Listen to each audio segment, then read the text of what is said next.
आज मैं आपको बताऊं कि मुझे मौका मिला यहाँ हमारे प्रधानमंत्री के घर पे आने का और इनसे बातचीत करने का। तो मैं कोई पॉलिटिकल क्वेश्चंस नहीं लाया हूँ। मुझे जानना है कि as a person, as a human being, एक इंसान के नाते हमारे जो प्रधानमंत्री हैं वो कैसे हैं, क्या खाते हैं, क्या बातचीत, मतलब उनकी पूरी दिन में जो सब चीज़ें होती हैं, मतलब पॉलिटिक्स को छोड़ के उसके बारे में मैं उनसे जानना चाहूँगा। तो सबसे पहले सर आपका बहुत बहुत धन्यवाद करना चाहता हूँ कि आपने मौका दिया है आपसे बात करने का।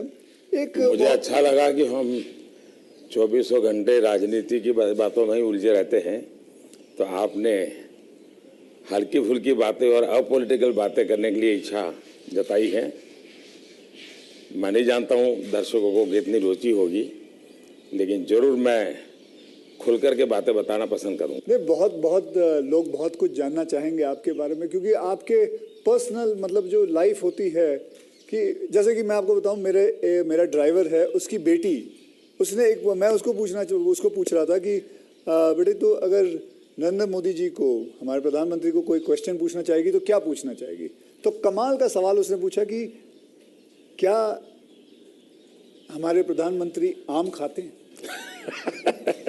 ये भी उसका क्वेश्चन है कि आम खाते हैं, और अगर खाते हैं तो क्या काट के खाते हैं या ऐसे गुठली के साथ खाते हैं?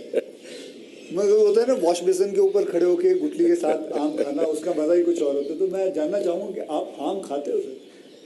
एक तो मैं आम खाता भी हूँ और आम खाना मुझे बहुत पसंद भी है। अच्छा। और गुजरात में आम रस की परंपरा भी है। वो तो बहुत। लेकिन जब मैं छोटा था तो वैसे तो कोई आम वाम खरीदना वरीदना तो हमारे लिए कोई उस प्रकार की कोई लग्जरी हमारे फैमिली थी नहीं। लेकिन कभी खेतों में चले जाते थे तो हमारा देश का जो किसान है बड़ा उदार रहता है। कोई खेत में आकर के खाता है तो कभी रोकता नहीं है, चोरी करता है तो रोकता है। तो आम के पेड़ पर जो पकी हुई आम थे वो खाना हमें जरा ज्यादा पसंद था। यानी उतारने के बाद पकाया हुआ नहीं, नेचुरल कोर्स में पका हुआ, और फिर पूरा का पूरा। अच्छा, तब तो ये हाइजीनिक की कोई समझ भी नहीं थी कि धोना चाहिए, टिकना करना, कुछ नहीं समझते थे, ऐसा ही अपना कर लेते थे। लेकिन बाद में जैसे जैसे बड़े तो कई वैरायटियों के विषय में जानने लगे, आम रस खाने की आदत लगी। लेकिन हम दोनों मुझे कंट्रोल करना पड़ता है। अच्छा, अभी फिलहाल में मुझे सोचना पड़ता है कि इतना खाऊं या न खाऊं। नरेंद्र जी, मैं आपसे ये पूछना चाहूँगा कि आपने कभी सोचा था कि आप प्रधानमंत्री बनेंगे? कभी आपने सोचा था? और सोचा भी था तो कौन से साल में, कौन सी उम्र में आपने सोचा था कि मैं इस देश को चलाना चाहूँगा? कभी ऐसा विचार नहीं आया। अच्छा। और सामान्य लोगों के मन में बात गले नहीं उतरती है।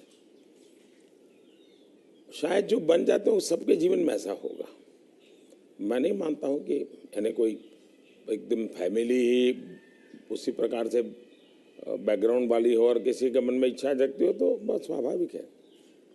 वरना मेरा जो फैमिली बैकग्राउंड है उसमें तो अगर मुझे कहीं अच्छी सी नौकरी की भी मिल गई होती तो शायद मेरी माँ अड़ोस पड़ोस के लोगों को गुड़ खिला देती कि चलो भाई बेटे को वहाँ नौकरी मिल गई, क्योंकि उससे ज़्यादा हमने तो कुछ सोचा नहीं था, गांव के बाहर कुछ देखा नहीं था। ये तो ऐसे ही यात्रा चल पड़ी और देश मुझे लेता चला गया, तो अपने आप ही बनते चले गए। सब कुछ जिम्मेवारी आती गई। बहुत ही मतलब नेचुरली रहा है इसमें। वैसे मुझे मेरी दृष्टि से, मेरे व्यक्तिगत जीवन की दृष्टि से अननेचुरल लग रहा है। क्योंकि मेरा बैकग्राउंड, मेरी दुनिया, आज की जो राजनीति का तौर तरीका, उसमें ये सब बैठता ही नहीं जी। मुझे भी आश्चर्य हो रहा है कि देश मुझे इतना प्यार कैसे करता है और इतना सारा क्यों मुझे देता रहता है। जहाँ तक मैंने पढ़ा है आप सन्यासी बनना चाहते थे या आप सोल्जर या आर्मी में जाना चाहते थे, ऐसा कुछ भी? ये आपकी बात सही है, ये आपकी बात सही है। बचपन में मेरा एक स्वभाव था किताबें पढ़ना, लाइब्रेरी चला जाता था, तो बड़े बड़े लोगों के जीवन पढ़ना ये शौक रहता था। कभी फौज वाले यूनिफॉर्म में निकलते थे तो मुझे बड़ा देखता था, कभी बच्चे की तरह खड़े होकर के सैल्यूट कर देता था, मन करता था कुछ न कुछ। इतने में 1962 का वॉर हो गया, तो हमारे यहाँ से दूर एक महसाना स्टेशन है मेरे गांव से, तो वहाँ स्टेशन पे सब लोग, जो फौज के लोग ट्रेनों में जाते थे, उनका बड़ा सत्कार करते थे, चाय वगैरह, तो मैं भी चला जाता था। तो जाकर के मैं भी तो मुझे बड़ा मज़ा आता था। तो मन पे हो गया कि हाँ, ये देश के लिए जीने मरने वाला रास्ता है। तो कभी उस दिशा में सोचता था। इतने में एक बार मैंने कहीं पढ़ा कि गुजरात में कोई सैनिक स्कूल है, उसमें आप दाखिल हो सकते हैं। तो हमने अपना, अरे उस समय शायद 1 रुपया 2 रुपये से उसका सारा जानकारियाँ मंगवाते थे। अब हमें तो अंग्रेजी आती नहीं थी, तो हमारे मोहल्ले में एक स्कूल के प्रिंसिपल मिस्टर रास विहारी मणियार करके रहते थे, तो मैं उनके पास चला गया। मुझे कभी बड़े व्यक्ति से मिलने से कभी संकोच नहीं होता था, ऐसे ही फिर चला गया मैं बाहर। ये बस यही है कि भीतर मन में था, तो मैं रामकृष्ण मिशन में चला गया। एक स्वामी आत्मस्थानंद जी हुआ करते थे, अभी उनका करीब 100 ईयर उम्र में अभी स्वर्गवास हुआ। तो मैं सीएम बना तो मेरे घर उनको फिर बुलाया मैंने, प्रधानमंत्री बना तो उनके यहाँ चला जाता था। अभी कलकत्ते में अस्पताल में तो 2-3 बार हो आया था मैं। तो वो बड़ा बहुत मुझे प्यार करते थे, समझाते थे जिंदगी क्या है, टिकना क्या है। रामकृष्ण मिशन आश्रम में कुछ समय रखते थे मुझे। विवेकानंद जी जिस कमरे में रहते थे उसमें मुझे घंटों तक बैठने के लिए मौका देते थे। तो ये सारे नए नए अनुभव होने लगे। फिर हिमालय की दुनिया में चल पड़ा, बहुत कुछ भटका, बहुत कुछ घुमा, दुनिया देखी, और ये सब 18-20 साल 22 साल की उम्र में ही करता रहा मैं। लेकिन कुछ कन्फ्यूज़न भी था, कुछ इरादे भी थे, कोई गाइडेंस भी नहीं मिल रहा था, लेकिन मन में सवाल खुद पैदा करता था, जवाब खुद ढूंढता रहता था। ऐसे भटकता भटकता भटकता यहाँ पहुँच गया।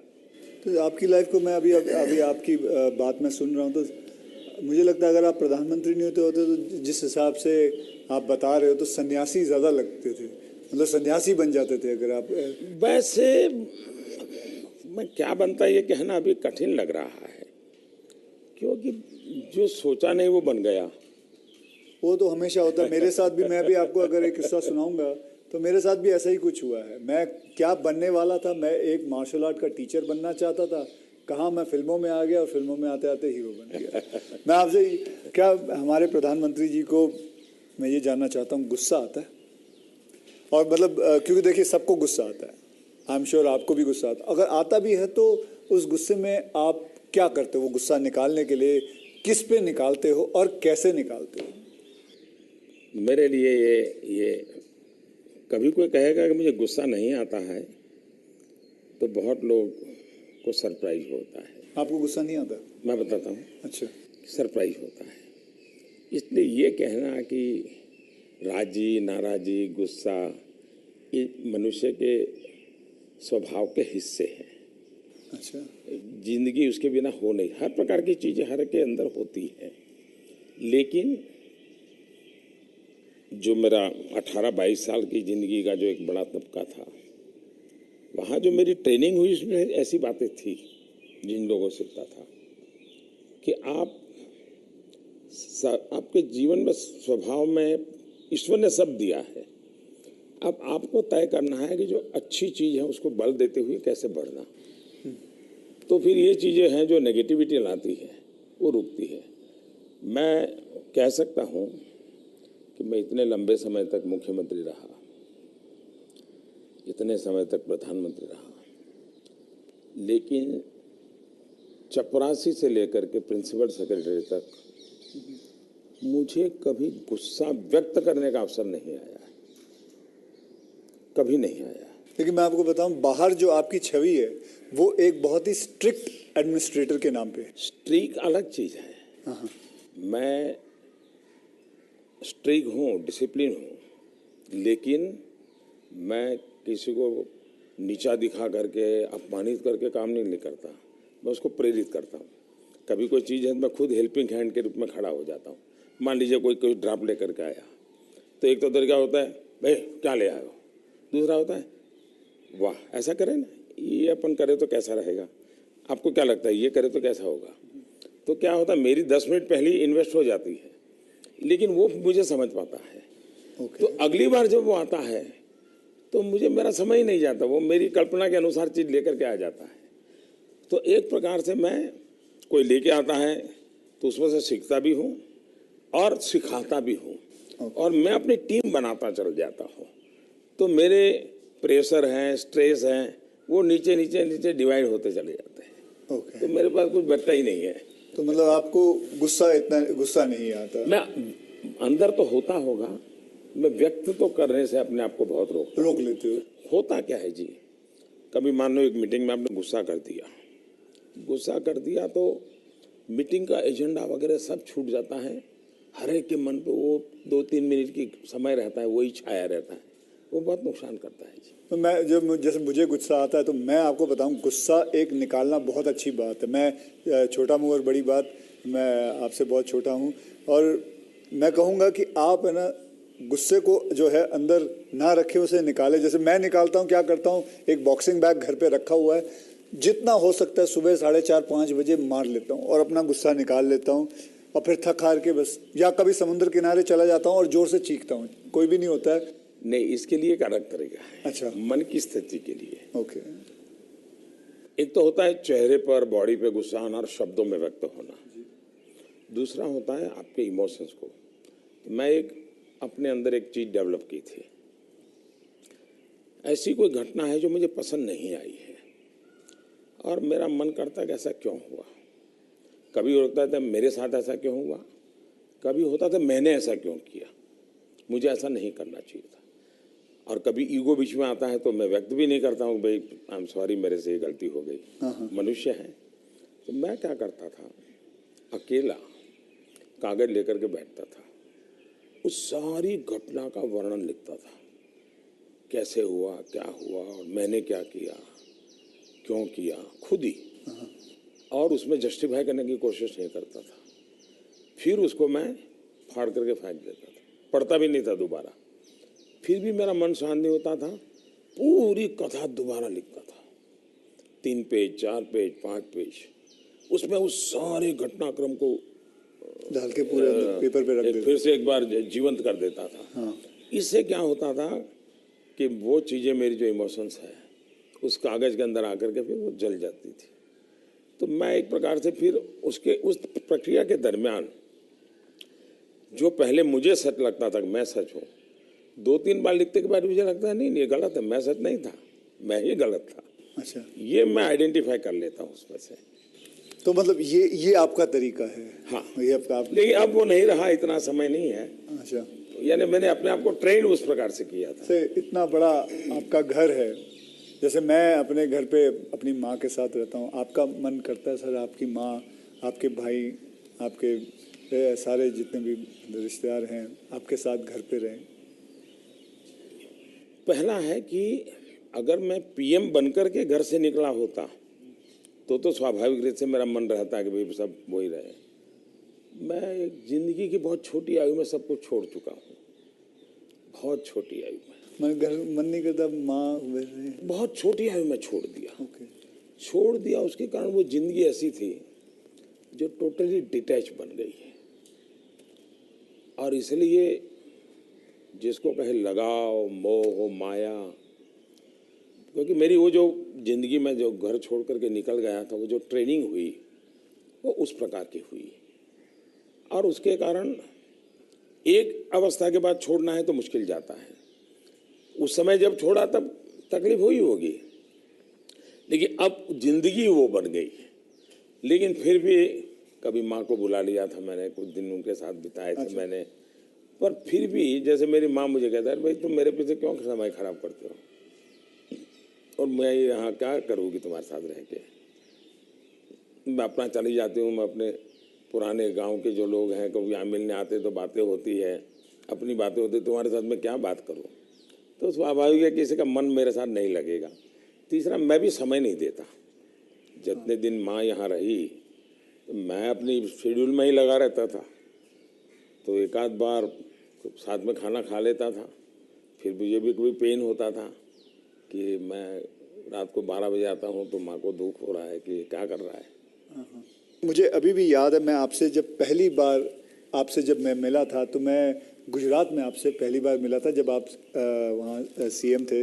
तो उस वक्त एक या दो मतलब मैंने आपको एक दो चुटकुले सुनाए थे और आपने भी मुझे एक चुटकुला सुनाया था। तो मैं ये जानना चाहता हूँ कि आपका ह्यूमर अब प्रधानमंत्री बनने के बाद इंटैक्ट है? आप मेरे परिवार में मेरी एक विशेषता, मैंने जैसे आपको बताया आपकी छवि बहुत स्ट्रिक्ट है। आपका मतलब मैंने आपके जो साथ में जो काम करते हैं कई लोगों से ऐसे बातचीत करते वक्त वो बातें यार बड़ा काम करवाते हैं, तो वो जो एक बहुत स्ट्रिक्ट एडमिनिस्ट्रेटर, एक स्ट्रिक्ट हेडमास्टर, ऐसा लगता है मतलब हाथ में छड़ी होगी उनके। तो अभी भी आपका ह्यूमर एक बात है, ये जो छवि बनाई गई वो सही नहीं है। अच्छा, वो अलग बात है, सही नहीं है।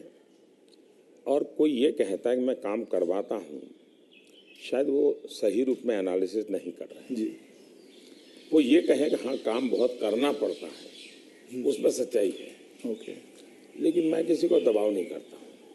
लेकिन वो जब खुद मुझको देखते हैं, पहले जैसे ऑफिस से आमतौर पे प्रधानमंत्री 6-7 बजे निकल जाते थे, दोपहर में भी 1-2 घंटे वो ऑफिस में नहीं रहते थे। मैं सुबह से जाता हूँ, देर रात तक बैठता हूँ, तो वो भी देखते हैं कि भाई ये खुद मेहनत करते हैं। तो फिर उनको लगता है कि ये कोई हमसे मजदूरी नहीं करवाते, वो खुद बैठते हैं। तो कोई काम है तो मैं रात को 11 बजे फ़ोन करूँगा, अरे भाई उसका क्या हुआ, तो उनको लगता है ये अभी भी काम कर रहा है। तो एक प्रकार से एक टीम का स्पिरिट बन जाता है, एक वर्क कल्चर आप डेवलप करते हैं। मेरे आसपास में एक वर्क कल्चर डेवलप होता है और वो मैं खुद काम करता रहता हूँ, उसके कारण होता है। स्ट्रिक्टनेस, डिसिप्लिन थोपने से नहीं आती है, क्योंकि मैंने ह्यूमन रिसोर्स डेवलपमेंट में ही अपनी ज़िंदगी खपाई है। आप लोगों को अच्छा झूठ बोल कर इम्प्रेस भी नहीं कर सकते हो लंबे अरसे तक। वो सब देखते हैं आपको कि या बात ऐसी करते हो, करते ऐसे हो, तो आप जैसे हैं वैसे रहो और उनसे काम करिए। हाँ, मैं काम के समय काम में रहता हूँ, इसलिए इधर उधर की बातें समय खराब नहीं करता हूँ मैं। दूसरा, मान लीजिए मैं मीटिंग कर रहा हूँ और कोई मोबाइल फ़ोन अपना समय बिगाड़ रहा है, तो मैं फिर उनकी तरफ जा, अच्छा बताइए अभी मैं जो विचार कह रहा था क्या हुआ, तो उनका ध्यान नहीं था, तो उनको लगता था मोबाइल फ़ोन में मैं ट्विटर देख रहा था। तो तब से मेरी मीटिंग में लोग समझ गए कि मोबाइल फ़ोन नहीं जाना चाहिए। मैं किसी से भी मिलता हूँ, कोई भी व्यक्ति आएगा, मेरा कभी बीच में फ़ोन नहीं आता है। मैं किसी को नहीं कहता। मानता हूँ, मैं भी आपसे 2-3 बार मिला हूँ, आपने मतलब इट इज। तो ये मैंने डिसिप्लिन खुद के जीवन में लाया, तो सामने वाले को लगता है कि यार ये टोटली मेरे लिए डेडिकेटेड टाइम था, इन्होंने कोई उपयोग नहीं किया। इन चीज़ों का एक प्रभाव पैदा होता है। जहाँ तक ह्यूमर का सवाल है, मेरे परिवार में हमेशा एक कल्पना थी, कभी पिताजी राजी नाराजी हुए हो, कभी छोटी मोटी हो, तो हमेशा मैं पूरे माहौल को एक आधे मिनट में हल्का कर देता था। ये मेरा एक स्वभाव था। आज भी मुझे वो करने का मज़ा आता है, शब्दों से खेलना वगैरह। पर अब क्या हो गया है जी, हर चीज़ के अलग अर्थ निकाले जाते हैं, आधा अधूरा वाक्य उठा करके उछाल दिया जाता है। तो अब डर लगता है कि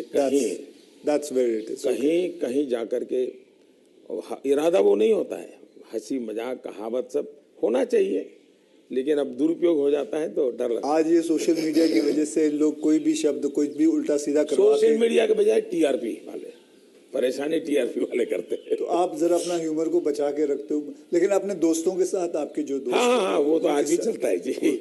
मेरी कैबिनेट मीटिंग का विवेक होता है, तो मेरे जो जूनियर अफसर हैं, वैसे वो बेचारे संकोच करते हैं, क्योंकि उनके लिए पीएम जो एक ऑरा बना हुआ है दुनिया में, वो तो बड़ा अलग है। मैंने वो ऑरा रखा नहीं है, मैं दोस्ताना करता हूँ, तो मैं उनको चुटकुले सुनाता रहता हूँ कभी कभी। तो ऑपोजिशन पार्टी में आपके कोई दोस्त हैं? बहुत दोस्त हैं, बहुत अच्छे दोस्त। आप अभी भी उनके साथ कभी चाय पीना? बहुत अच्छे दोस्त हैं हम लोग, साल में 1-2 बार साथ खाना भी खाते हैं। अच्छा। हाँ, अब मैं खैर वो फॉर्मल होता है, क्योंकि लेकिन हम तो कैमरा में देखते हैं, हम तो मीडिया के सामने, मीडिया जो दिखाती है हम तो वही देखते हैं, हमको तो पता ही नहीं होता एक ये। बहुत पहले की बात है, जी। तब तो मैं मुख्यमंत्री भी नहीं था, नहीं किसी काम से मैं शायद पार्लियामेंट गया था, और गुलाम नबी आज़ाद और मैं बड़े दोस्ताना अंदाज में गप्पे मार रहे थे। फिर हम बाहर निकलते तो मीडिया वालों ने पूछा, कह रहे यार आप लोग इतने पक्के दोस्त। मार रहे हो, फिर तुम तो बोले आरएसएस वाले हो, गुलाम नबी से तुम्हारी दोस्ती कैसे है? हाँ। तो फिर गुलाम नबी ने अच्छा जवाब दिया। हम दोनों खड़े थे, बोला देखो भाई, बाहर जो आप लोग सोचते हो ऐसा नहीं है, शायद एक फैमिली के रूप में हम लोग जितने जुड़े हुए हैं सभी दल के लोग, हाँ। वो शायद बाहर कल्पना नहीं कर सकते। आपको हैरानी होगी, और वैसे मैं ये बोलूँगा तो चुनाव में मेरा नुकसान भी हो सकता है लेकिन ये ममता दीदी हाँ। साल में आज भी मुझे एक दो कुर्ते वो खुद सिलेक्ट करने जाती है, और मेरे लिए एक दो कुर्ते भेजती है। अच्छा। हाँ। that is something very big to know about. Sir अच्छा, वो मिठाई भी, बांग्लादेश के प्रधानमंत्री हैं शेख हसीना जी, तो मेरा दौरा हुआ तो ऐसे ही बंगाली मिठाइयों की चर्चा चली, तो आज भी वो साल में 3-4 बार कोई न कोई बंगाली नई मिठाई होगी तो स्पेशली ढाका से मुझे भेज देती है। अच्छा, वहाँ से। हाँ, स्पेशली बड़ा आग्रह करके। तो ममता दीदी को पता चला तो वो भी साल में 1-2 बार मेरे लिए कुछ न कुछ बंगाली मिठाई जरूर भेज देती है। मोदी जी, मैं आपसे एक बात जानना चाहूँगा। मैंने ये सुना है, जब मैं पिछली बारी आई थिंक पिछले साल मैंने ये सुना था कि जब आप गुजरात के सीएम से आप निकल के आप प्राइम मिनिस्टर जब बने थे, तो आपकी जो जमा पूंजी थी आपके बैंक में करीबन 21 लाख रुपए थे, और वो 21 लाख आपने अपने स्टाफ की बच्चियों के नाम पे एफडी या उनको बांट दिए थे। तो आज मैं जानना चाहूँगा, आप नहीं भी जवाब दे सकते हैं, आज आपका बैंक बैलेंस कितना है? एक तो ये आधी अधूरी बात है। अच्छा। आधी अधूरी इसलिए है कि जब मैं गुजरात से सीएम के रूप में निकला, वैसे मेरा कोई बैंक अकाउंट नहीं था। सीएम बनने के बाद एमएलए बना तो मेरा तनख्वाह आना शुरू हो गया। आपकी बैंक अकाउंट नहीं? उसके पहले नहीं था कुछ। अच्छा, हाँ। हाँ, एक बचपन में निकाला था, तो वो भी एक बड़ी लंबी कथा है। मेरी स्कूल में, वहाँ मेरे गांव में एक देना बैंक का ब्रांच खुला, तो स्कूल के अंदर वो देना बैंक के लोग आए थे। उन्होंने सब बच्चों को एक गुल्लड़ देते, कुल्लड़ बोलते, गुल्लक दिया, और बच्चों को कहा भाई इसमें आपको पैसे डालना है और हर महीने बैंक में जमा कराना, आपके नाम से पैसा जमा होगा।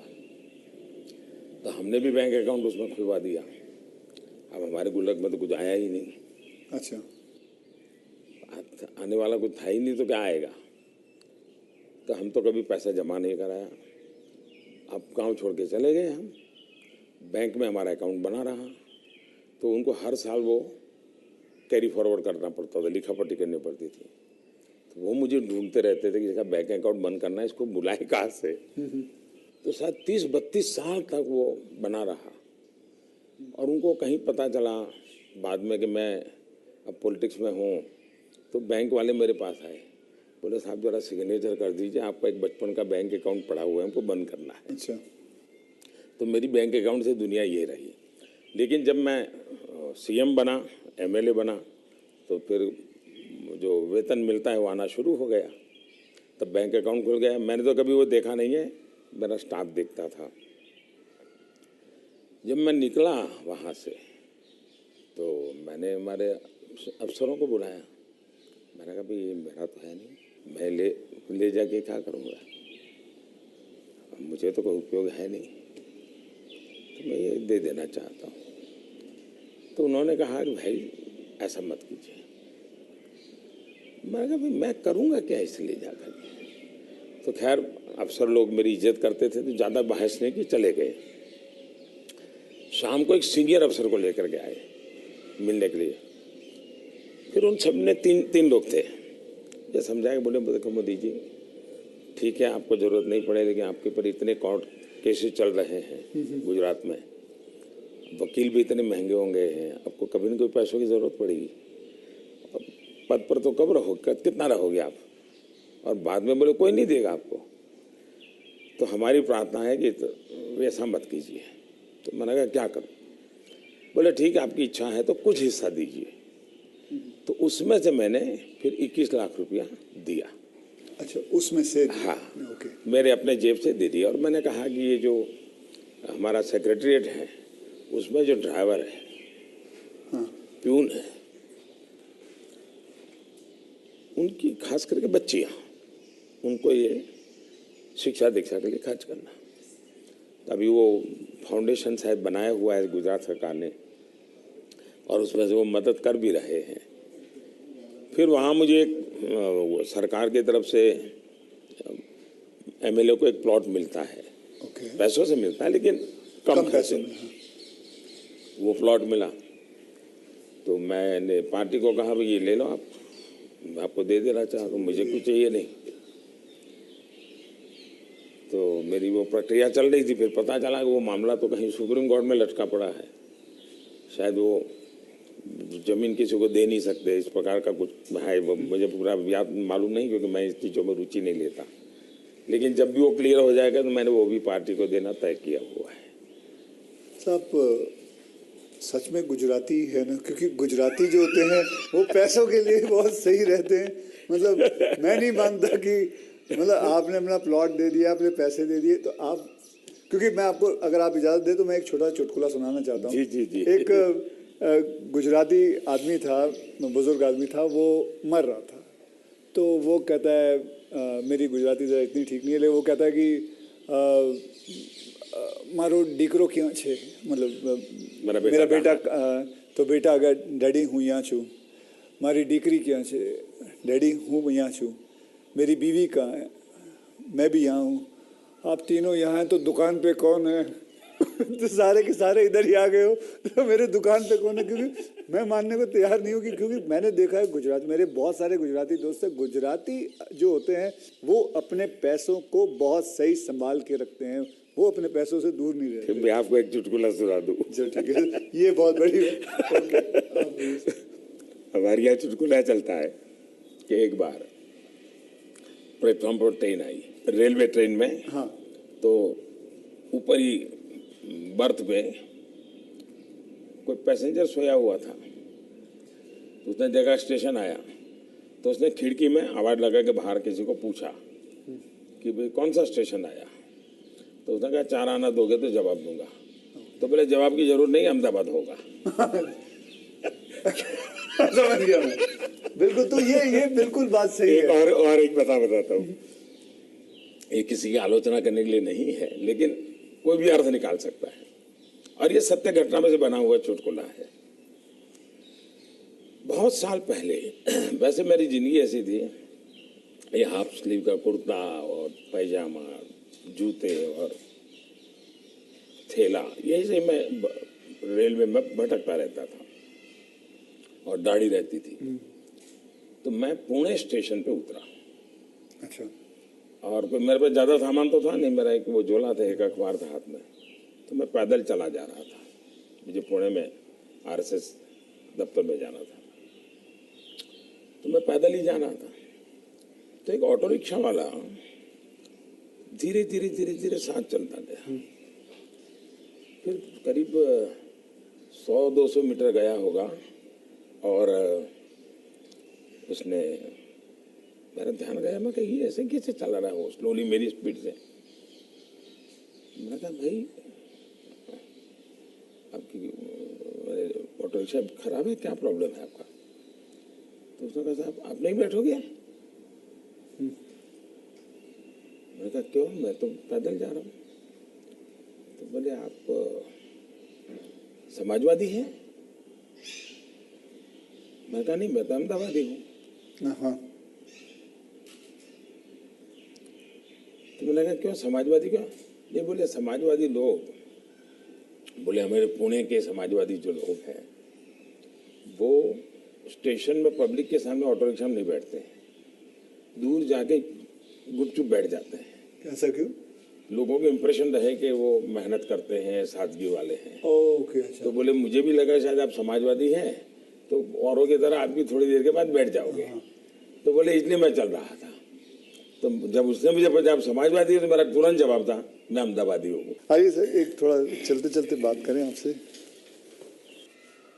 सर, आपसे मैं पूछना चाहता हूँ कि अगर आपको कभी एक अलादीन का चिराग मिल जाए और जिन कहे कि आपके 3 विशेस हैं, तो वो आपके 3 विशेस क्या होंगे? देखिए, अलाउद्दीन चिराग मुझे मिल जाए और सचमुच में उसके पास ताकत होगी जी। तो मैं उसे कहूँगा कि तुम जितने भी ये समाजशास्त्री हैं या जो एजुकेशनलिस्ट हो, उनके दिमाग में भर दो कि भावी पीढ़ी को ये अलाउद्दीन चिराग वाली कथा सुनाना बंद करें कि ऐसा कोई अलाउद्दीन होता है और वो इच्छाएं पूरी करता है। मैंने कहा उसको मेहनत करना सिखाओ। मैं कभी एक्सपेक्ट नहीं कर रहा था आप ये जवाब दोगे। मुझे लगा आप कोई 3 विशेस आप सोचोगे कि क्या है 3 विशेस, लेकिन ये एक बहुत ही सही तरीका है। आलसपना जो होता है वो यही चीज़ों से आता है। यार आई विश मुझे ये मिल जाए, बैठे बैठे मिल जाए। तो ये जो आपने जो किया हुआ है, ये जो कहा हुआ है, बिल्कुल सही कहा हुआ है। ये मूलतः बाहर से आया हुआ चिंतन है जी, मैंने रिसर्च नहीं किया है। हाँ। ये हमारे यहाँ मूल चिंतन ऐसे नहीं है। मूल चिंतन तो हमारे यहाँ परिश्रम का है जी। हमारे यहाँ ये नहीं है कि भाई ऐसे ही कुछ आकर को कोई दे देगा, ऐसा नहीं है जी। एक ना एक दिन तो सभी को रिटायर होना होता है, आपको भी रिटायर होना पड़ेगा। तो आपने कभी पोस्ट रिटायरमेंट प्लान सोचा है कि आपने जब ये सब कुछ खत्म हो जाएगा, मतलब आप पॉलिटिक्स से संन्यास ले लेंगे, तो आपके आगे जाके आपने क्या करना है? एक बड़ा इंटरेस्टिंग चीज बताता हूँ जी। हम लोगों की एक मीटिंग थी इनर सर्कल की। अटल जी थे, आडवाणी जी थे, राजमाता सिंधिया जी थी जी। सिकंदर भक्त साहब थे, प्रमोद महाजन भी थे, और उसमें सबसे छोटी आयु का मैं रहता था। तो बातें चली, उसमें से ऐसे ही अभी मीटिंग शुरू होना बाकी था, ऐसे गप्पे चल पड़े कि भाई रिटायरमेंट के बाद क्या करेंगे। तो सबने कुछ न कुछ अपना बताया। प्रमोद महाजन इसको बड़ा लोगों को खुद करके निकालते थे। अच्छा, प्रमोद जी की व्यक्तित्व की विशेषता थी, उनका जीवन बड़ा विविधताओं से भरा था। वह अनेक प्रकार की एक्टिविटी से वो अपने आप को जोड़े रखते थे। मुझे पूछा, मैंने कहा भाई मेरे लिए तो बड़ा कठिन है क्योंकि मुझे कुछ नहीं आता है। मैंने कभी इस सारी चीज़ों में सोचा ही नहीं। मैंने तो जब जो जिम्मेवारी मिले उसी को जिंदगी माना है। जिम्मेवारी ही मेरी जिंदगी है। अच्छा। और इसलिए मुझे कल्पना ही नहीं होती है कि इसमें समय बिताने के लिए कुछ करना पड़ेगा, मुझे अपने आप को एंगेज रखने के लिए कुछ करना पड़ेगा। और इसलिए मैं कभी नहीं मेरे मन में विचार आया और न ही मैं सोचता हूँ। और मुझे पक्का लगता है शरीर का कण कण और जीवन का पल पल किसी न किसी मिशन में ही खपाऊंगा। ये आपने सोचा हुआ है? ये शायद सोचना नहीं है जी, मेरे पास इसके सिवाय कुछ मुझे पर कौशल्य ही नहीं है। मैं जिस हिसाब से आप बताते हो कि मुझे लगता है आप जिंदगी में, मतलब जब सीएम से यहाँ जब पीएम बने थे, तो मैं ये जानना चाहूँगा कि सबसे वैल्यूबल चीज़ आप क्या लेके आए थे यहाँ इस घर के अंदर? इस घर के अंदर सबसे वैल्यूबल चीज़ आपकी क्या रही थी?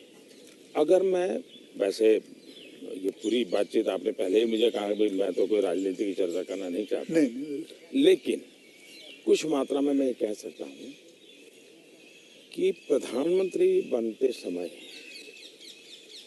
शायद और प्रधानमंत्रियों को ये बेनिफिट नहीं मिला है जो मुझे मिला है।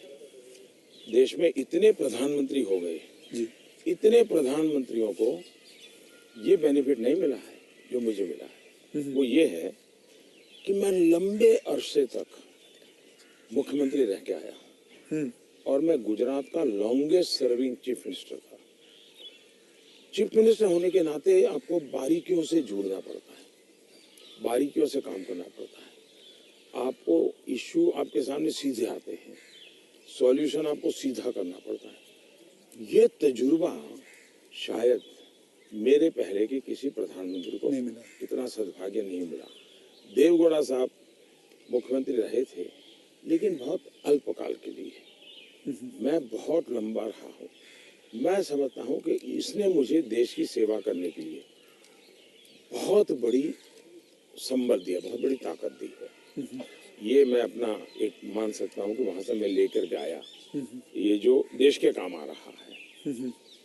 आप जैसे मैं जानता हूँ, जैसे मैं आपके एक स्टाफ मेंबर से भी बात कर रहा था, आप 3 या 4 साढ़े 3 घंटे ही सोते हैं। मतलब 7 घंटे तो सोना एक अमूमन एक शरीर को चाहिए। आप 3.5 घंटे ही सोते हो। ये बात आपकी सही है। मेरे जो जितने मेरे साथी हैं, मेरे जानने वाले लोग हैं, या हमारे जो अब सरकार में आया हूँ तो डॉक्टर भी रहते हैं, उन सबका मेरे से एक ही आग्रह रहता है कि मेरी नींद में बढ़ाऊं। राष्ट्रपति ओबामा जब मुझे मिले तो वो भी सबसे पहले मेरे से इसी के में उलझ गए। बोले मोदी जी क्यों ऐसा करते हैं? बोले मैं, हम दोनों अच्छे दोस्त हैं जी, तू तारी करके बुलाते हैं एक दूसरे को। तो तू ऐसा क्यों करता है जी? तुझे आज पता नहीं है, ये तेरा नशा है काम का, तुम करते रहोगे लेकिन तुम अपना नुकसान कर रहे हो। और वो जब भी मिलते हैं कि तुम मेरी बात मानते हो नहीं मानते हो, नींद बढ़ाई कि नहीं बढ़ाई। अब पता नहीं मेरा एक बॉडी साइकिल ऐसा हो गया है। मतलब आपको नींद आती ही नहीं है 3.5-4 घंटे के बाद? नहीं, नींद जो है मेरी इतने कम समय में पूरी हो जाती है। स्ट्रेस की वजह से तो आप उठ नहीं जाते हो कि अब मुझे काम नहीं, मैं इतना नॉर्मली देखा है आपने कि कोई भी व्यक्ति उठता है तो हाथ पैर इधर उधर करता है, आंखें ऐसे ऐसे करता है। मेरा कुछ नहीं, आंख खुलती है, फ्रिक्शन ऑफ सेकंड मेरा पैर जमीन पे होता है, मैं उठ जाता हूँ। उठता मैंने बिस्तर पे उठता वैसा नहीं, बिस्तर से भी बाहर होता हूँ।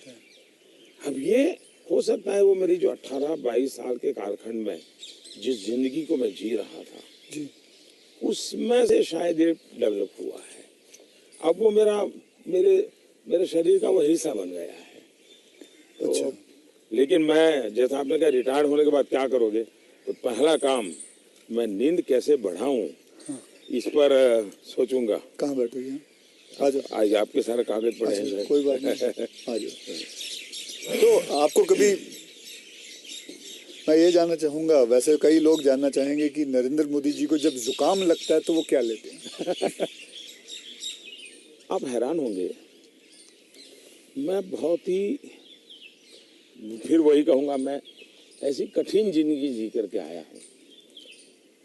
तो डॉक्टर क्या होता है, ये महंगी दवाइयाँ क्या होती हैं, सोफिस्टिकेटेड क्या होता है, वो सब आप आयुर्वेदिक पे बहुत विश्वास करते मैं बताता हूँ। आयुर्वेद के बजाय कैसी जिंदगी है।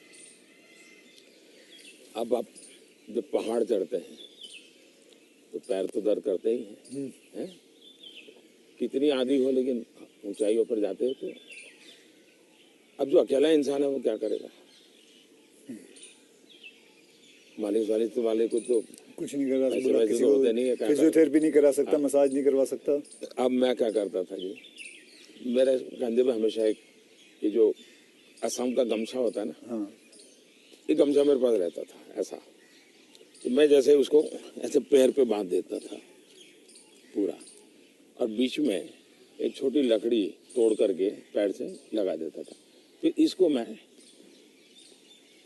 कर्व करता था, अच्छा। तो प्रेशर आता था। ऐसा पूरे बॉडी को मैं अपना मसाज खुद ऐसा तरीका रखता था मैं। तो ऐसी चीज़ें मैं इवॉल्व करता था अपने लिए। मैं बहुत साल पहले कैलाश यात्रा पे गया था पैदल।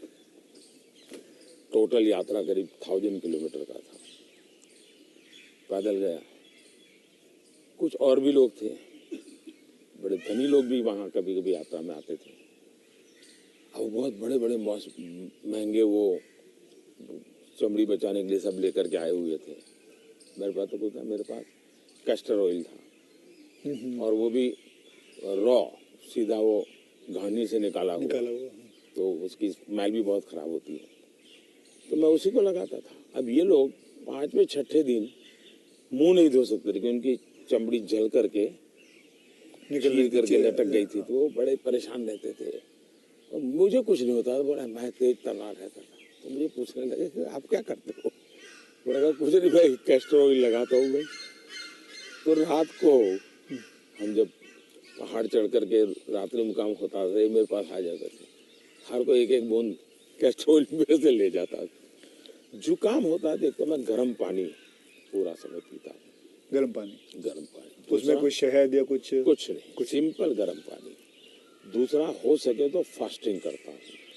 अच्छा, फास्टिंग यानी एकदम से सिवाय पानी कुछ नहीं, एक दो दिन 24 घंटे 48 घंटे ज़्यादा नहीं करना पड़ता। तीसरा ये सरसों का तेल होता है, उसको थोड़ा गर्म करके रात को 2-3 बूंद डाल देता है।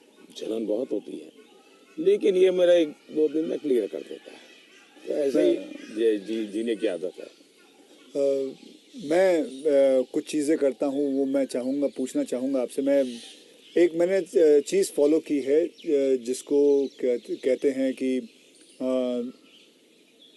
7-12-5 × 40, यानी 7 बजे मैं ब्रेकफास्ट कर लेता हूँ, 12 बजे मैं अपना लंच खा लेता हूँ और 5 बजे डिनर खा लेता हूँ।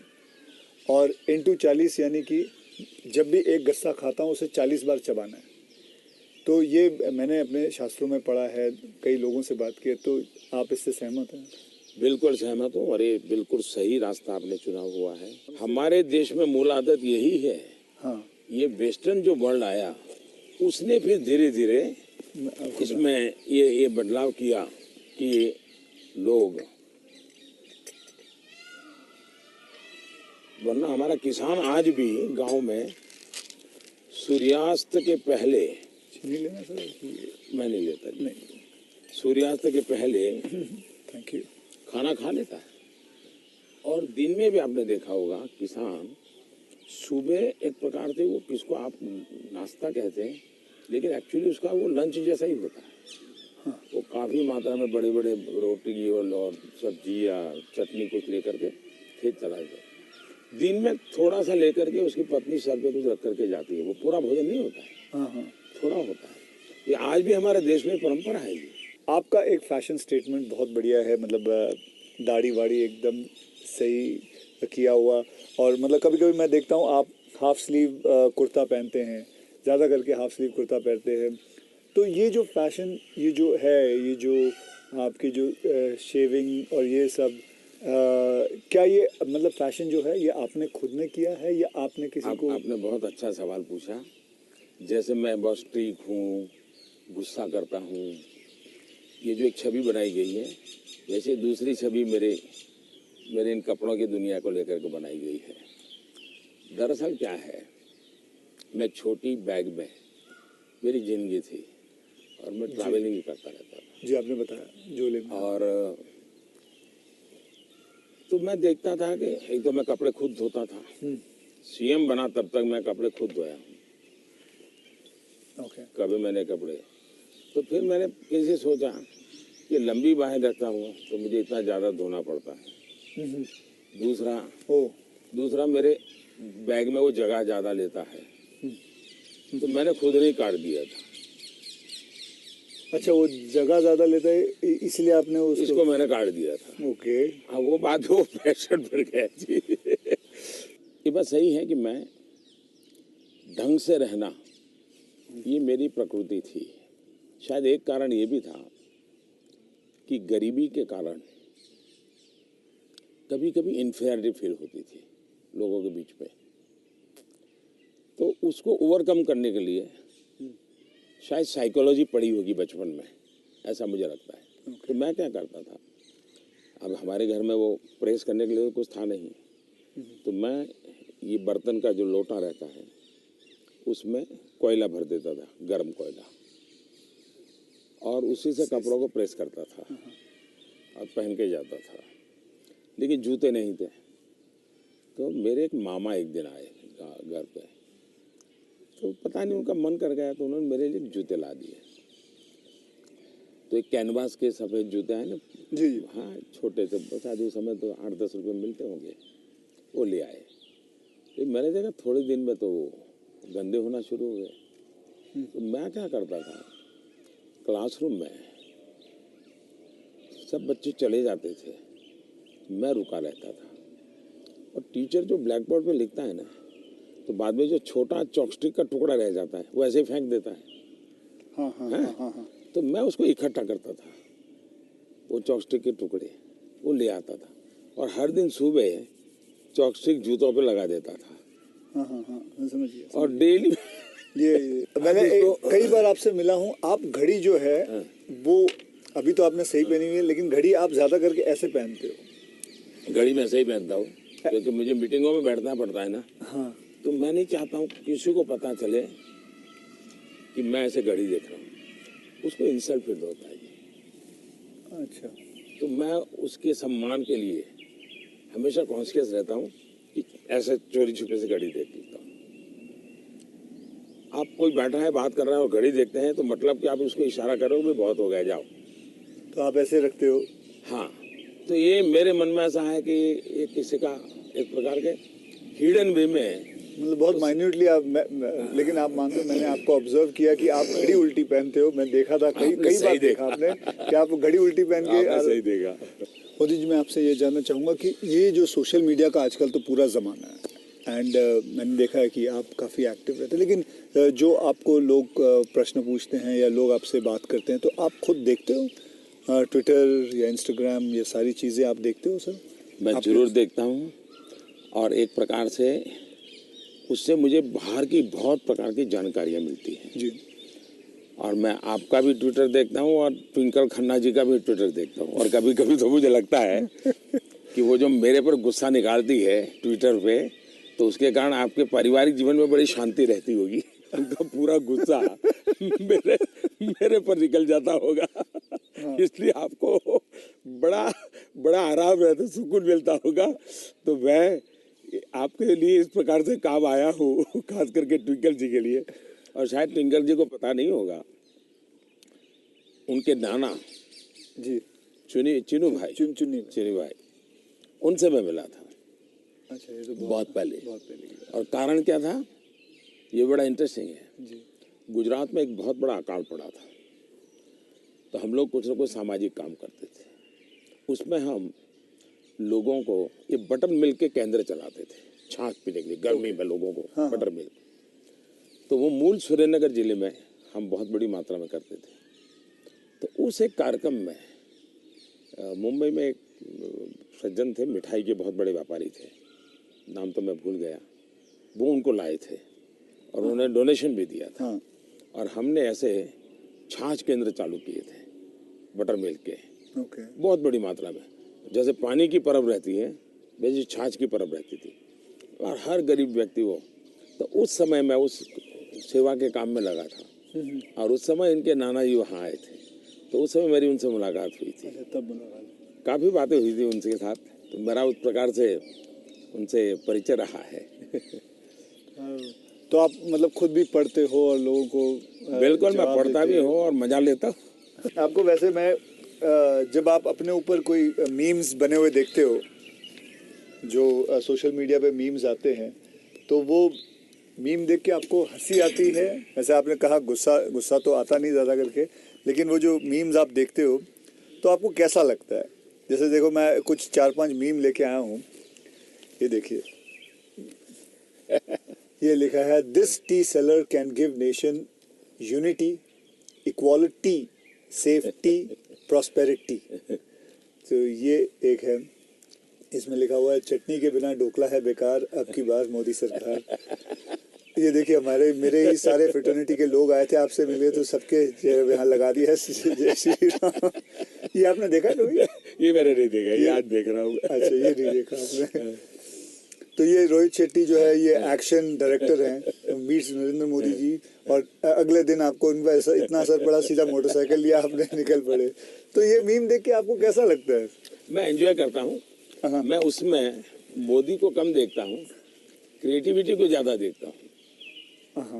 तो मुझे उस क्रिएटिविटी के प्रति, यानी मेरा घोर भी विरोध होगा, मुझे बड़ा मजा आता। क्या बड़े सटीक तरीके से कहा उसने। मतलब बहुत अच्छी क्रिएटिविटी उनकी है, मतलब क्या सोचते हैं ये लोग, और यूं झटके में सोचना। हाँ, फ्रिक्शन ऑफ सेकंड जी। मैं आपको बताऊं, आप और मैं भी बात कर रहे हैं, जब सोशल मीडिया का ये सबसे बड़ा बेनिफिट मुझे ये है कि मुझे कॉमन मैन की जो सेंस है, उसकी जो क्रिएटिविटी है, उसका एनालिसिस है, ये समझने में बड़ा। वरना क्या होता है, ये बनी बनाई लोगों की जो परोसी हुई चीज होती थी, 5 स्टार फूड जैसा होता था वो, ये एक प्रकार से फुटपाथ पर का जो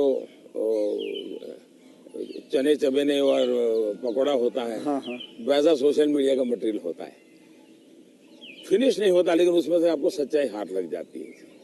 मैं तो ये वेट कर रहा हूँ जब ये आएगा तो इसके ऊपर भी बड़े मीम्स बनेंगे।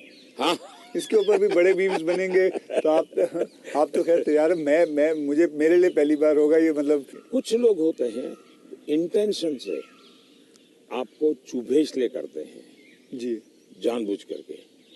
उस समय आपने अपने आप को संतुलित रखने से उसके सारे इरादे फेल हो जाते हैं हाँ हाँ, और वो उसकी नींद हराम कर देते हैं। अगर आप उसको रिएक्ट करते हैं, रिस्पॉन्ड करते हैं, तो उसको मजा आ जाता है। लेकिन देखा छोड़ दिया तो उसकी नींद खराब है। मैंने इतनी मेहनत की, इतना मोदी जी के बाल नोचने वाली चीज की, मोदी को कोई हो ही नहीं रहा है, तो वो परेशान हो जाता है। हाँ, फिर वो अपना बंद भी कर देता है थोड़ी देर बाद। ये भी बात सही है। बस सर, आपसे बात करके मुझे बहुत बहुत मज़ा आता है। आपसे मैं 2-3 बार पहले भी मिल चुका हूँ और आज मुझे मौका मिला है आपसे वार्तालाप करने का, आपसे बातचीत करने का, तो बहुत अच्छा लगता है। As a human being and not as a prime minister, as a human being you are a lovely person. You are a person जिसने ज़िंदगी में सब कुछ देखा है, झेला है, पाया है और खोया भी है, और सैक्रिफाइस आपकी ज़िंदगी के। ये मेरा एनालिसिस है जो मैं आपसे अभी बात करके मेरा एनालिसिस है कि आपकी ज़िंदगी के आपने बहुत सैक्रिफाइसेस भी किए हैं। So we are glad, I am glad that मुझे ये मौका मिला है आपसे बातचीत करने का। क्या आप मंथली आपकी जो सैलरी में से कुछ आप अपनी माता जी को भेजते हैं? ऐसा है कि हमारी माता जी खुद मुझे देती है आज भी। अच्छा, वो भेजती हैं। आज देती है। ये दिन जब भी मिले जाऊंगा तो ₹1.25 वो पक्का मेरे हाथ में देती है आज भी। अच्छा, और वो हमसे कभी अपेक्षा नहीं करती, कभी अपेक्षा नहीं करती। उनको जरूरत भी नहीं है। दूसरा, शायद मैं एक ऐसा मुख्यमंत्री भी रहा और एक ऐसा प्रधानमंत्री रहा हूँ, मेरे परिवार पर का कोई खर्चा सरकार पर नहीं है, वरना बाकियों को परिवार का मेडिकल हेल्प मिलता है सब। मेरे परिवार कुछ लेता नहीं, कुछ नहीं लेता है। मैंने, हाँ, ये बात है, बिल्कुल बिल्कुल। तो ये एक प्रकार से, लेकिन इसका मतलब ये नहीं कि कोई माँ के प्रति लगाव नहीं है, ऐसा नहीं है। लेकिन जीवन ही ऐसा बन गया है कि मैंने अपने आप परिवार, पूरा देश को अपना परिवार बना लिया है, इसी में लगा रहता हूँ, यही काम करता रहता हूँ। मोदी जी, मैं ये जानना चाहूँगा कि आपको, मतलब बचपन में ऐसा कौन सा खेल था जो आप खेलते थे? मैं बचपन में संघ की शाखाओं में जाता था। अच्छा, संघ की शाखाओं में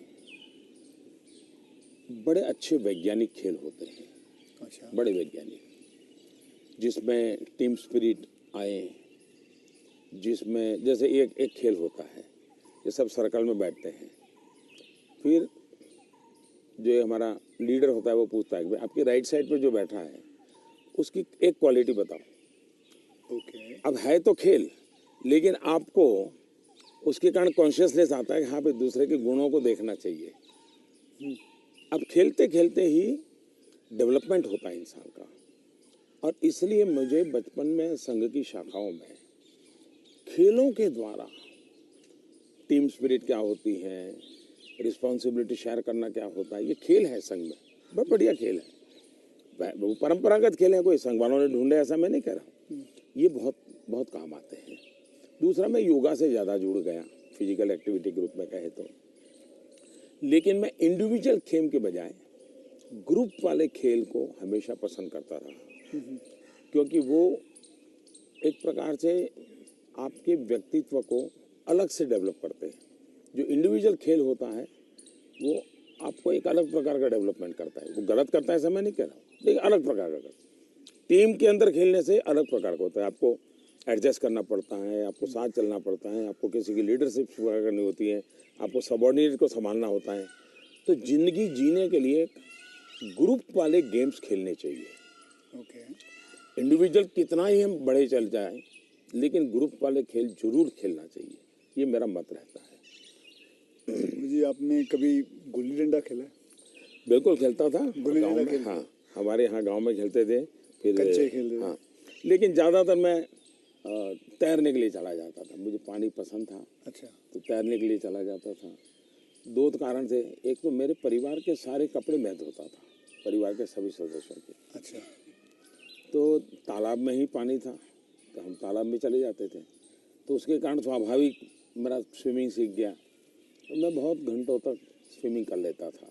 हाँ। तो मेरे शरीर के जो अगर मूलभूत कहें कि डेवलपमेंट, बॉडी डेवलपमेंट जिसको कहें, वो शायद स्विमिंग से हुआ है। वो गांव वाला स्विमिंग जो जी समझ गया। अपने गांव में तालाबों में, नहर हो गई, तालाब हो गया वहाँ हाँ, उसी में।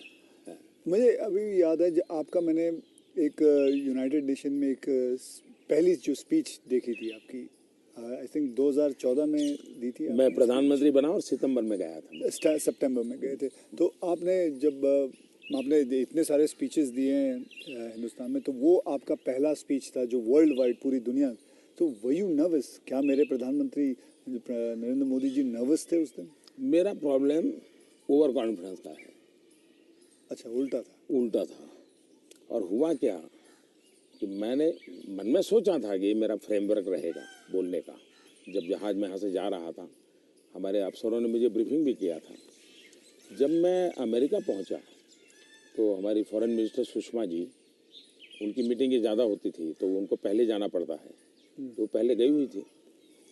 तो पहुँचने के बाद ही मेरा कोई दूसरे दिन कार्यक्रम था, तो मेरा नेचर है, मैं होटल से उतरता हूँ तो पहले मीटिंग कर लेता हूँ। तो ब्रीफिंग के लिए सब बैठे थे, तो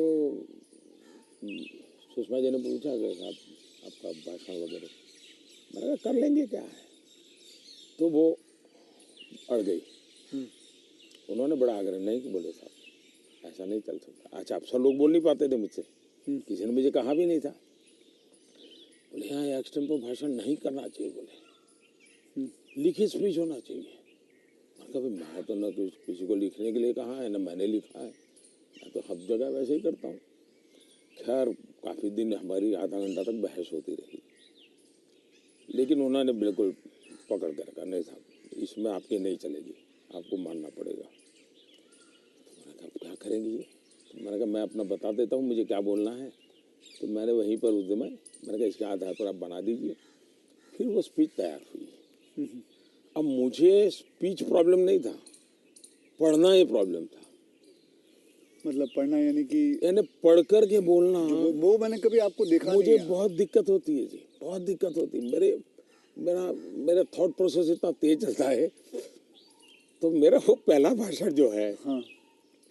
वो पढ़ कर के मैं किया हुआ हूँ, यानी एक्चुअली पढ़ रहा हूँ मैं। आपने देखा होगा मेरे हाथ में कागज है। तो ये अच्छा, सबसे पहले मुझे नेपाल प्रधानमंत्री बनने के बाद तो वहाँ भी मैं एक्सटेम्पो बोल दिया था, और वो भाषण आज भी मशहूर है जी। आज भी मशहूर है भाषण।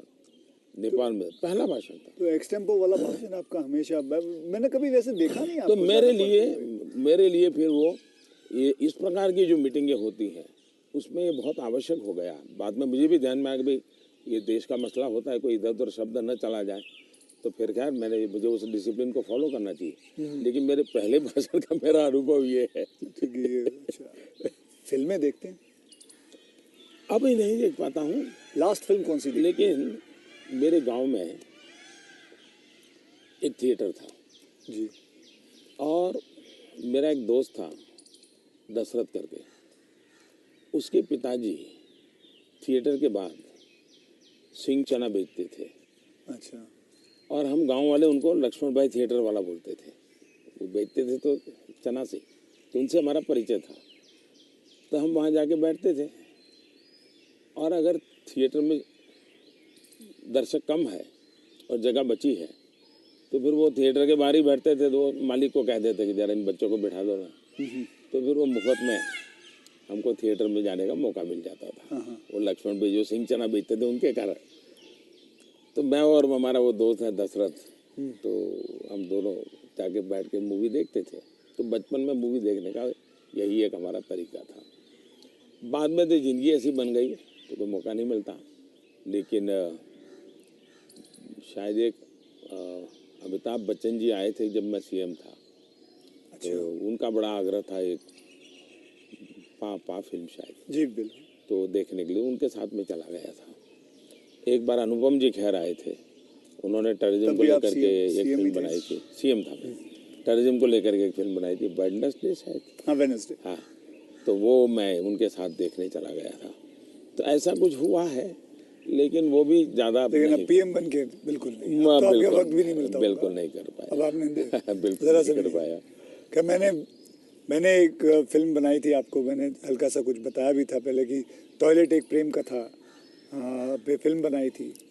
और मैं खुद देख नहीं पाया, लेकिन मैंने लोगों को बहुत कहा हाँ वो कि देखो भाई, सामाजिक जीवन पर कैसे फिल्में चल सकती है और बन सकती हैं। हाँ वो कमर्शियल हिसाब से मैंने पूरे बनाए थे, बल्कि गाने वाने वगैरह ये माँ पिता सब कुछ उसमें रखा हुआ था। और नहीं, असली कथा पे मैसेजिंग, था। सोशल मैसेजिंग था, वो अच्छा था। हाँ। हाँ तो लेकिन खैर वो तो मैंने रियल लाइफ में किया था, लेकिन आपने रियल लाइफ में करीबन 9 करोड़ से भी ज़्यादा टॉयलेट्स बनाए हैं। तो ये तो ये ऐसा कैसा हो गया, जैसे कि आपने जैसे ही आप प्राइम मिनिस्टर बने तो सबसे पहले आपने स्वच्छता के ऊपर बात की, टॉयलेट्स के ऊपर बात की। तो आपको वो डर नहीं लगा कि आप पहली बार आप प्राइम मिनिस्टर बन रहे हैं और सबसे पहला द फर्स्ट फ्यू मुद्दा इसी पे रखा हुआ है, स्वच्छता पे रखा हुआ है? स्वच्छता आपके लिए बहुत मायने रखती है।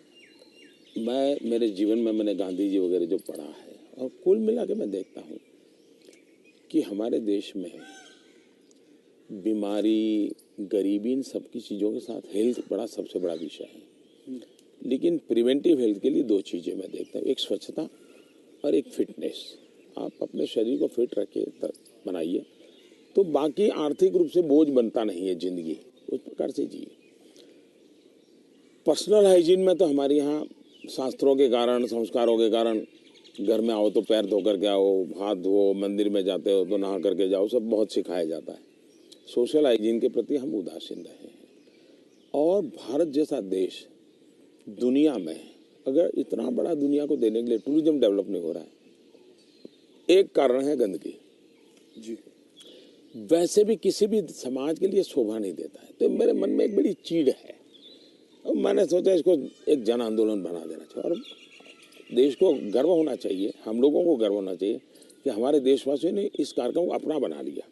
और ये 9 करोड़ टॉयलेट बन जाना, 2014 के पहले 38% रूरल सैनिटेशन था, 98% हो गया। जी मतलब देश तैयार था, और मुझे खुशी है कि देश ने किया है। मैं तो कौन होता हूँ करने वाला जी, देश ने चीज़ को उठा ली। आप एज अ प्राइम मिनिस्टर आप कभी चिल एकदम आराम करते हैं, कुछ आराम से बैठ के यूं बैठे गार्डन में सोच रहे हैं,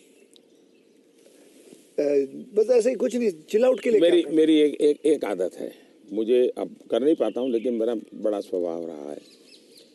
एक तो मुझे सुबह 5 बजे चाय पीने की आदत है, बिना शक्कर?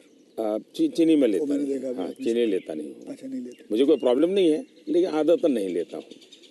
दूसरा, मुझे शाम को 6 बजे, दिन में किसी के साथ कटसी के लिए बैठ गया, थोड़ा ले लिया 2 घूंट, तो अलग बात है, चाय की आदत नहीं है। लेकिन शाम को 6 बजे मुझे चाय की आदत है, ऐसा लगता है मेरी बॉडी रिक्वायर कर रही है। लेकिन वो मुझे तब मज़ा आता है, मैं छत के नीचे नहीं हूँ, सीधा आसमान से मेरा संपर्क होना चाहिए, खुले में बैठा हूँ, अकेला बैठा हूँ, और वहाँ आराम से चाय पीता हूँ। ये मुझे बहुत पसंद आता है। और वो जगह कौन सी है? यहाँ भी मैं कर लेता हूँ, और मेरे ऑफिस के उसमें भी कर लेता हूँ। अच्छा। लेकिन जो साउथ ब्लॉक का ऑफिस है वहाँ संभव नहीं है। वहाँ तो एकदम से वो बंद कमरा है। लेकिन ये मेरी पसंद की जगह काम है। दूसरा, एक चीज़ मैंने बहुत की थी, और जो जैसा आपने कहा रिटायरमेंट के बाद क्या करोगे, तो उस काम को ज़्यादा करूँगा। पहले मैं रेगुलर करता था, मैं कभी दिवाली नहीं मनाता था जी। अच्छा। नहीं, मैं दिवाली में 4-5 दिन कहीं चला जाता था, और 5 दिन के लिए मेरी जो रिक्वायरमेंट रहती थी, पानी वगैरह, वो साथ ले लेता था, और वो भी मैं उठा के ले जाकर उतना ही। और मैं पहले रिसर्च करके रखता था, कहीं जंगलों में कोई जहाँ इंसान न हो, लेकिन पीने के लिए शुद्ध पानी अवेलेबल हो, ऐसी जगह ढूंढता था, और वहाँ जाके मैं रहता था। कभी पेड़ के नीचे, क्या कोई खंडहर कोई मिल गया तो उसमें पड़ा रहता था। अच्छा, उस समय में तो टीवी वगैरह तो थे ही नहीं, रेडियो भी मैं साथ नहीं रखता था, ना अखबार, न कुछ नहीं, कागज पेन भी नहीं, किताब भी नहीं,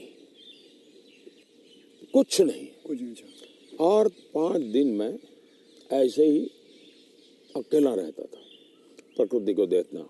एक प्रकार से मेरा वो कार्यक्रम का नाम था, मैं मुझसे मिलने जाता हूँ। ओके। मैं मुझसे मिलने जाता हूँ, ऐसा है मेरा। वो मेरी जिंदगी में बहुत बड़ी ताकत देने वाली चीज है। तो अभी कई वर्षों तक अब नहीं कर पाता हूँ। अब तो क्या SPG वगैरह ऐसा कवर हो गया है, जिंदगी अलग हो जाती है, लेकिन बहुत सालों तक मैंने नहीं किया है।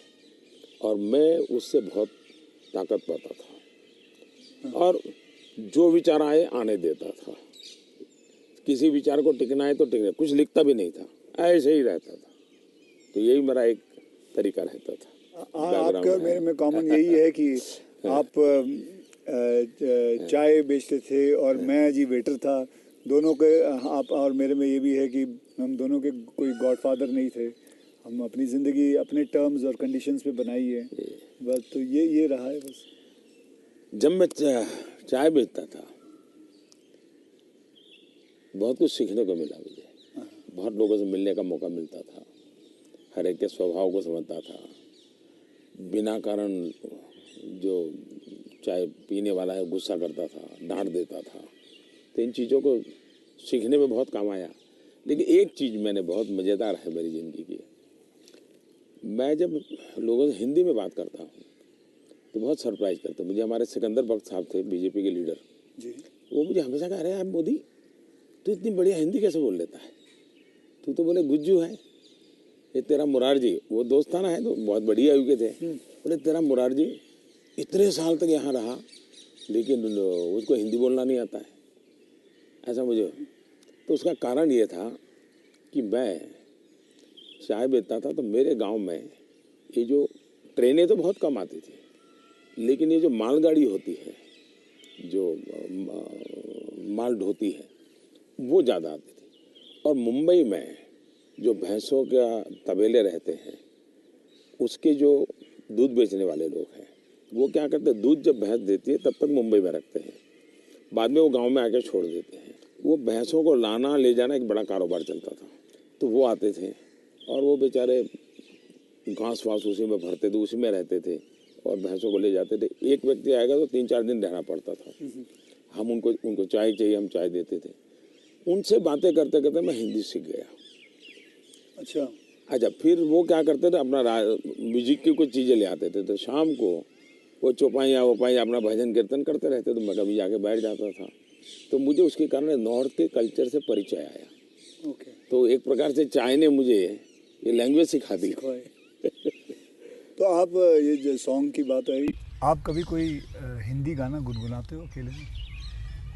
तो गुनगुनाना तो नहीं होता है, लेकिन मैं जब चाहता तो मेरे मन पे जो कुछ गीत है, ज्योति कलश छल के, या ये पवन वेग से उड़ने वाले घोड़े, ऐसे जो गीत थे बहुत पुराने, तो बहुत अच्छे लगते थे। आज के कोई गाने नहीं गुनगुनाते? आज तो पता ही नहीं मुझे। मुझे आपसे बात करके चलिए, बहुत मजा आया। देश के लोगों के लिए काम आएगा कुछ बातें नई। ये बहुत सारी चीज़ें काम में आएंगी, इसमें बहुत सारी चीज़ें। लेकिन मुझे अच्छा ये लगा कि ये चुनावी आपाधापी तू मैं के बीच ये भी एक कुछ पल होता है। तो जो आप पूछते हैं ना कैसे रिलैक्स होते हो, ये भी तरीका है रिलैक्स होने का। बहुत